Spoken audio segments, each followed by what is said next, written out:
When the first Death Star was destroyed, half the galaxy cheered as the technological terror of the Empire was annihilated and their image of being an unstoppable force was shattered, giving hope to millions that the Imperial regime would one day be toppled. But what about the other half of the galaxy? The half that was loyal to the Empire and supported its actions? How did the loyal Imperial citizens and stormtroopers react to news of the first Death Star's destruction? Once they received the news, the initial reaction was widespread shock and despair. Shock at how such a massive battle station could be destroyed by such a small force of rebels, and despair once millions of families were notified that their loved ones perished as a result of the superweapon's destruction. As the first Death Star housed over 1 million Imperials, ranging from those in technical positions to those within the Stormtrooper Corps, most of whom didn't even know what the battle station's true purpose was until it first fired its super laser. Many were left unsettled by its destruction and sought therapy-like sessions to deal with what had happened, especially the newcomers serving in the military. We know of at least one junior officer in the Imperial Navy who had a superior who made it clear that if anyone under his command still felt unsettled by the Death Star's destruction, that they ought to come to him and talk about it.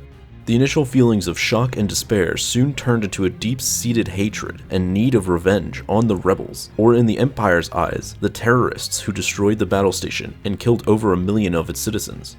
The few survivors of the Death Star, mainly the TIE pilots who were outside of it during its explosion, had PTSD afterwards, as they witnessed the death of all of their comrades right in front of their very eyes. Some couldn't get over the fact that they could have done something different during the battle against the Rebel X-Wings and Y-Wings, which could have prevented its destruction.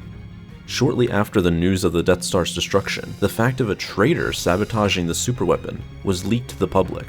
This sparked outrage toward him and all those connected to his traitorous actions. As a result, the Empire began to purge those within its ranks of suspected treason to ensure such betrayal would never happen again.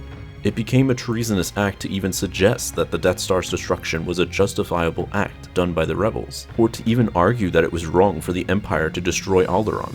Such talk was punishable by court-martial if done in the military, and possibly even a prison sentence to civilians.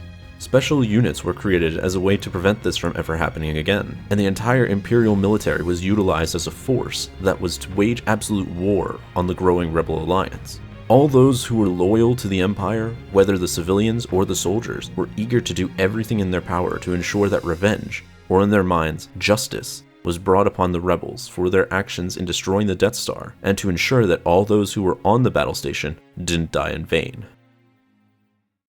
Thanks for watching this episode of The Lore Master. Be sure to subscribe for more Star Wars lore videos like these in the future, and may the Force be with you.